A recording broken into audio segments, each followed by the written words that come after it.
Hi, welcome back to my channel. My name is Shannon and this is Shannon's Book Nook. And today we're going to be talking about my March plans and my March TBR. So let's get into it.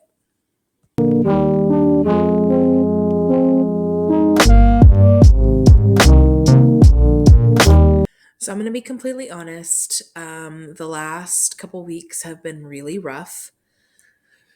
Um, Work stress has my mental health in a very bad place.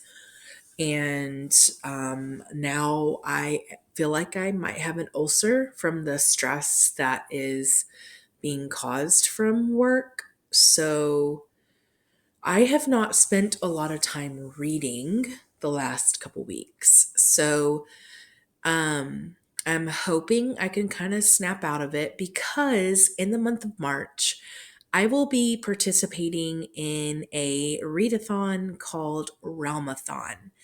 And this is hosted by Cassidy over on Covers with Cassidy.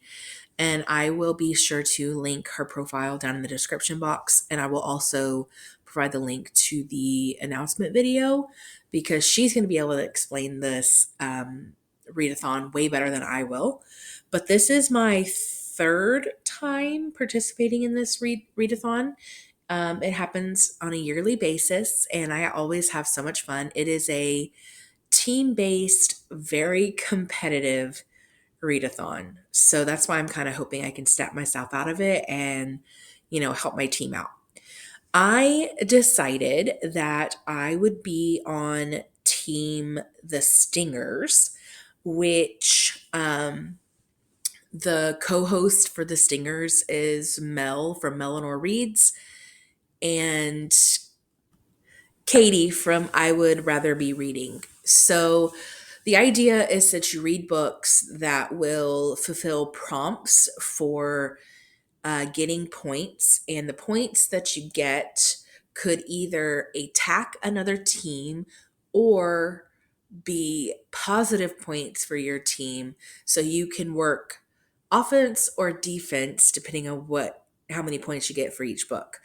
And then there are bonus points. So Cassidy has bonus points for every team. And the first one is that the book be urban setting, and you get an additional bonus. Oh, I think it's 10 points. And then you also have your team bonus points. So it's specific to your team on what um, bonus points you get for that. And so the Stingers, our bonus points are an author that you've read from before, and your a book with your next fictional book boyfriend, lover, girlfriend, whatever. Okay. So the reason I went with this team was mostly because of the co-hosts and because of the bonus prompts. I feel like a lot of the books that I read will tend to have, since I read a lot of romance, will tend to have a book with that'll feature like my next fictional boyfriend.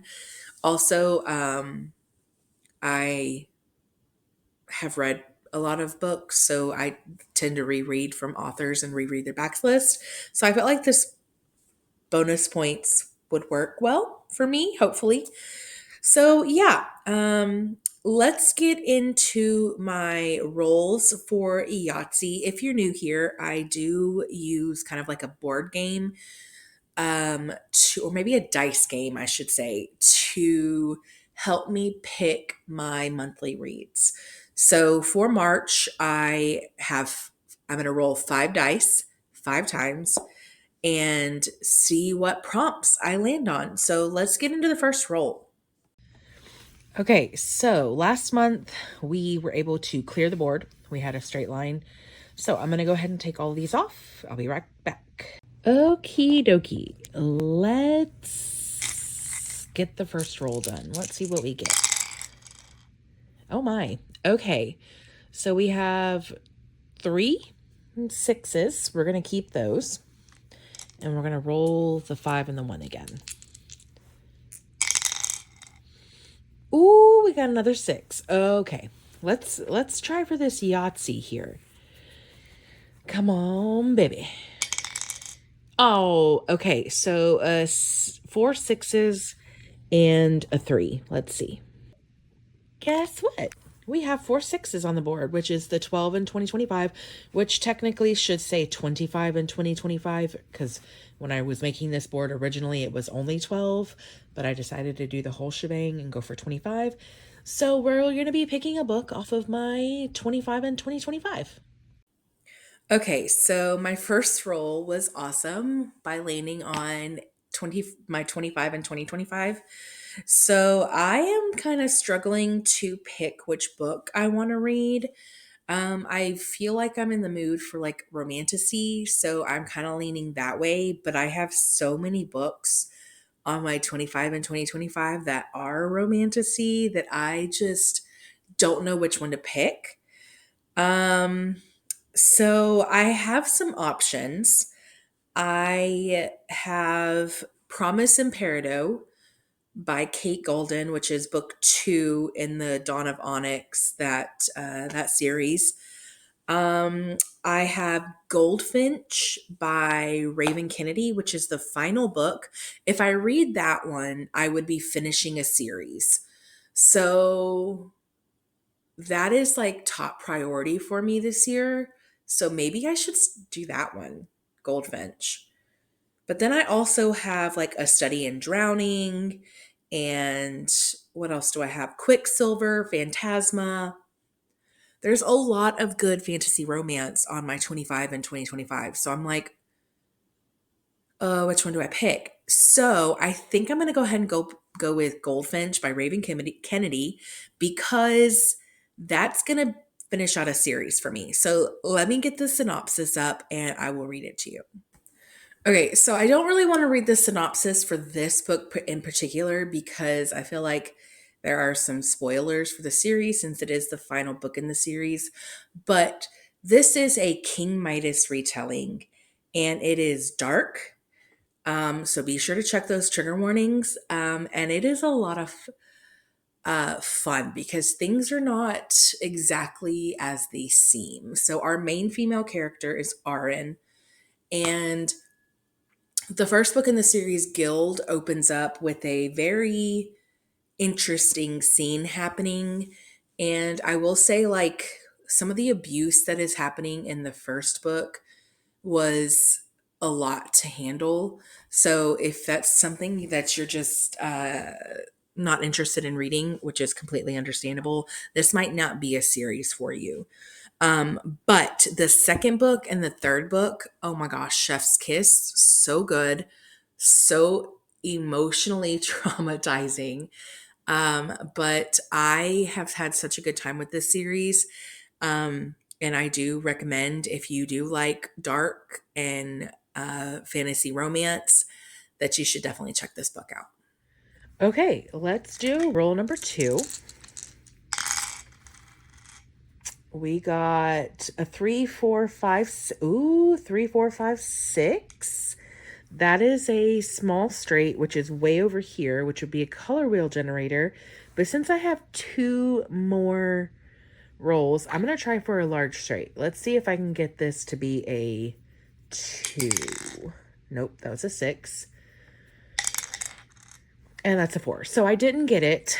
So we're going to go with a small straight and do a color wheel generator. Awesome. So we landed on a color wheel generator. So you will see a recording going of my screen and what it lands on. So it landed on black, and which works really well because I have a lot of black covered books. And one in particular that I have on my shelves that I've been meaning to get to is Binding 13 by Chloe Walsh. She's a little bit chunky. But you know what? She's floppy, which I love. So we have 609 pages. And this is a romance. I've heard that it's like a new adult romance, and there's quite a bit of cussing in it, which I don't always love. Like, if it happens every once in a while, it's whatever.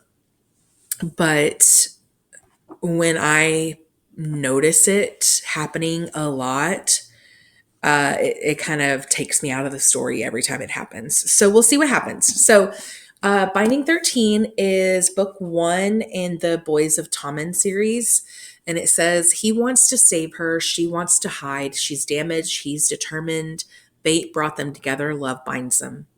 So Johnny Kavanaugh has everything going for him. On the rugby pitch, he's a force to be reckoned with, even plagued with a hidden injury. Everyone knows he's heading straight for the top, but that means there's no room for mistakes or distractions. Not even the shy new girl at Tommen College, the one with the sad eyes and concealed bruises. He needs to stay focused, keep his cool, and not let anything get in the way of the bigger picture. Except before he knows it, this lonely girl has become his only picture. Life has been easy for Shannon Lynch. Bullied and tortured, she arrives at Tommen College midway through the school year, praying for a fresh start and desperate to shake off the demons that plague her. But when she meets the notorious Johnny Kavanaugh on her first day, her plans to keep a low profile are at serious risk. As they fall into a complicated friendship and grapple with their undeniable chemistry, hidden pain and complicated secrets threaten to be their undoing. But Johnny won't give up on Shannon, no matter what it might cost them.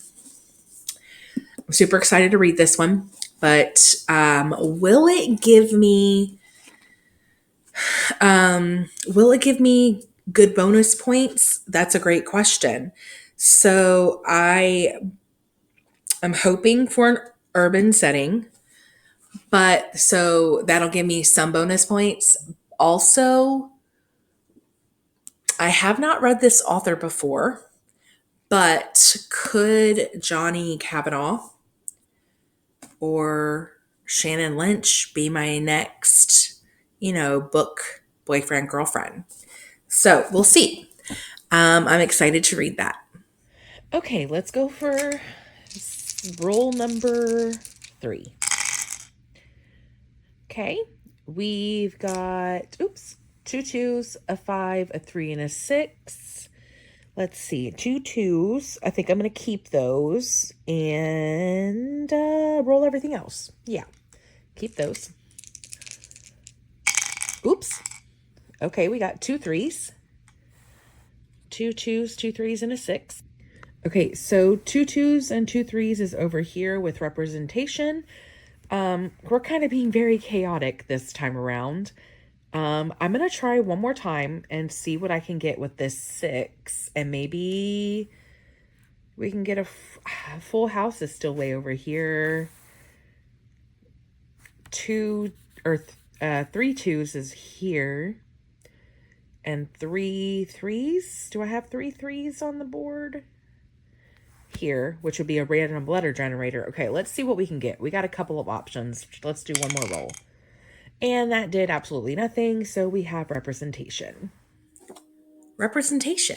I do love me some representation in my books. So whether it's LGBTQIA, BIPOC, Indigenous, Hispanic, any kind of representation, mental health, plus size girlies. So I am going to pick a book that I have on my shelves that the publishers have sent to me. And this book has already been released.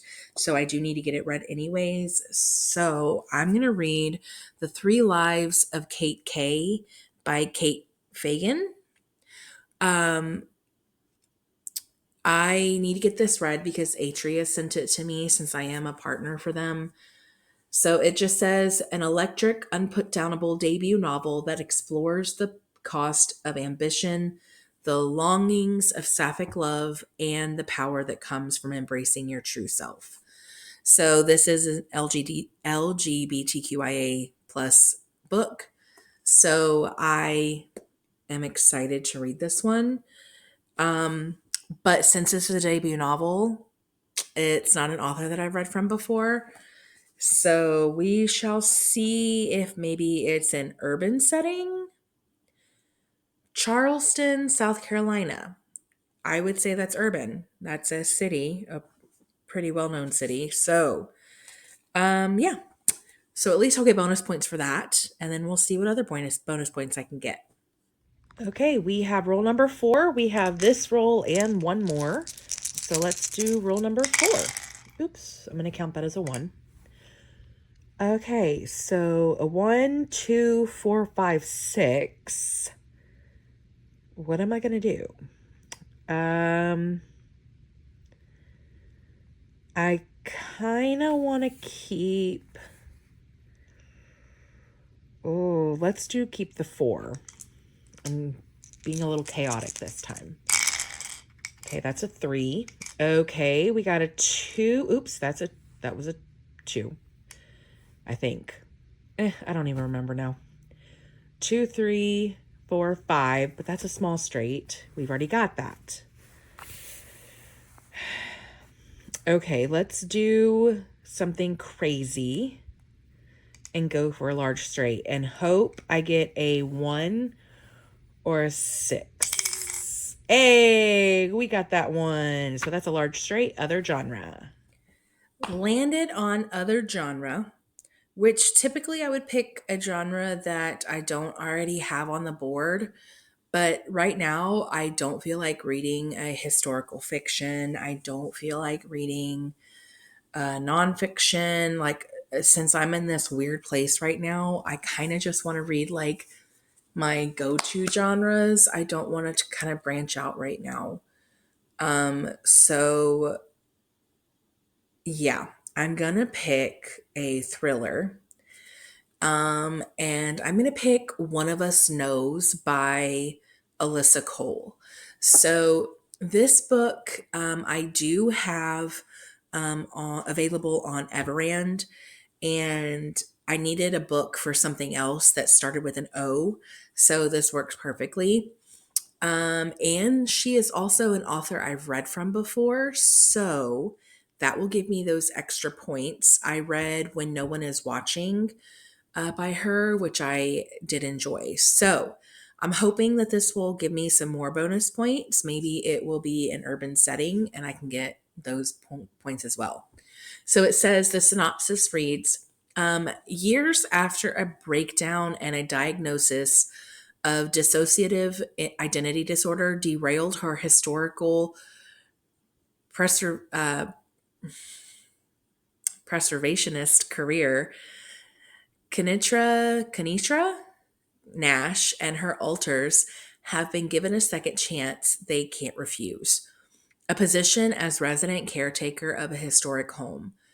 Having been dormant for years, Ken has no idea what led them to this isolated Hudson River island. So it's not going to be urban setting, it's an isolated. Okay.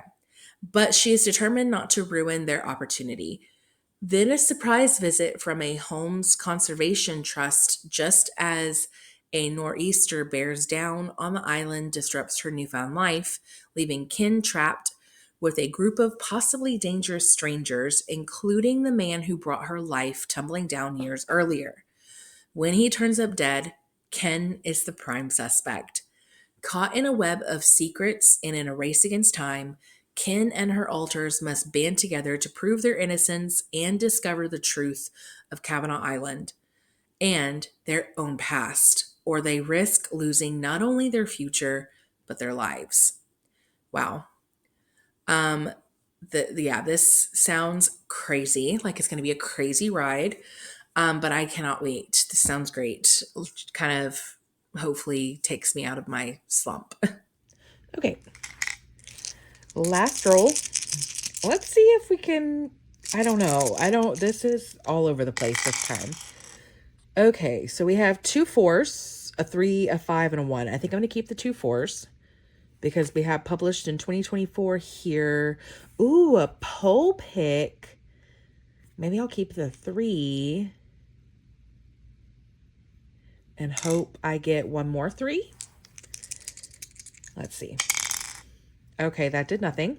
Yikes. Okay, currently have nothing, so I need this to come onto something. Okay, we did it. Okay, well, we have 3 3s. Oh no, three fours and a. Okay, so I have options. I could do full house with romanticy. Um, I could do a friend pick with three fours. I could also do a poll pick. What am I gonna do? What am I gonna do? All of those are some great options. How did that happen? How did I get so many options? Full house, friend pick, and a poll pick. Oh, I think I'm gonna do a poll pick. I'm gonna do a poll pick. So for this last one, I landed on a poll pick and I posted a poll in the Discord for Realmathon and I got a book. So let's see. I put the fiance dilemma was the ring with the purple heart. Then I did the women, which was the woman with the crown and the red heart. And then I did Britt Marie was here by the woman that is raising her hand with the green heart. And then Filthy Rich Vampire, the third book with the violin emoji and the black heart. So the hearts really just had to do with the cover color. And then the other emoji had to do something with the book title in some way. So the book that won by a pretty large margin, I feel like, with 45% of the votes was Filthy Rich Vampire book number 3. So the one that had the least amount was probably the one that I was most excited for. Britt Marie was here, but that's okay. Britt Marie was here is written by Friedrich Bachmann, and it is also on my 25 and 2025. So hopefully I'll get to it at some point this year. But I'm also excited to read Filthy Rich Vampire book number 3 because I would be continuing a series that I really need to finish. So yeah, I'm excited. If you don't know what this book is about, it is written by Geneva Lee and it follows Julian and Thea. Julian is a vampire and Thea is a young adult who plays the violin or the viola, I can't remember which, for a orchestra, like a small group of orchestra people, and she meets Julian at like a banquet at a charity event that she is playing at, and she does not realize that like everybody in the room besides like the orchestra people that she's with are all vampires. Like they are surrounded. She is not safe, and Julian is just like pulled to her, and he kind of protects her, and things kind of progress from there, and I've had a good time. I really like the first book. The second book was just kind of okay. So I'm hoping book number 3 will pick up the pace just a little bit. And then lastly, I just have some books that I kind of just want to throw on my TBR um for, shits and giggles. Will I get to them? I don't know. It depends on how my month goes. But these are shorter reads that I have um, that I'm going to talk about first. So the first I'm going to talk about is actually a trilogy, and each book is pretty short. So I have a feeling I could probably get through them pretty easily. So this is the Mount trilogy by Megan Marsh. First book is called Ruthless King. The second book is The Defiant Queen, and then The Sinful Empire. So I don't know much about this series. I do know that I think it takes place in New Orleans. Yeah, New Orleans belongs to me. So that would give me my urban setting. And then hopefully I can, you know, get some points out of these little books. I would probably maybe, since they're only like 200, just over 200 pages, like 209 for this first book, it would be a great read for like the weekend of peace talks. So I have those as options. I also have this skinny one right here, which is a fantasy romance, I believe. that's only 185 pages, and it's Taken by the Dark Elf King by Charlotte Swan. This is, you know what, it might actually be well, it says Monstrous Mates Book 1. So I was going to say it might be a monster romance, but it's not. I don't think it is. So I'm excited about this one, especially because it's a little shorter. Um, Trigger warnings in the front, which we love that. And then lastly, the last physical book that I have that I want to talk about is called Under the Black Banner by K.L. Morrison. It just says secret royal families, unspoken alliances, mysterious murder plots. And this one, I feel like is pretty short too, but it is almost 300 pages. It's 284.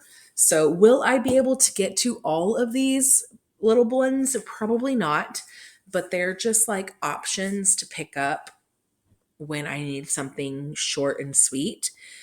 And then lastly, I have a couple of arcs that I really need to get to. Um, so I have three that I kind of want to try and get to. Will I, like I said, I'm just packing them on. I'm not going to get to everything here. But the first one is Finding Home by, and I've just drawn a blank. Who is this by? Let me look. Lauren Rowe. I read, and I have read a book by her before, which was an arc that I got from Hambright PR. And I also got Finding Home by Hambright PR. This book should be coming out this week. Its anticipated release date is February 25th or 26th. So I will not read it before it's published, but that's okay. This book, it says, I'm Caleb Baumgarten, the bad boy drummer of Red Card Riot.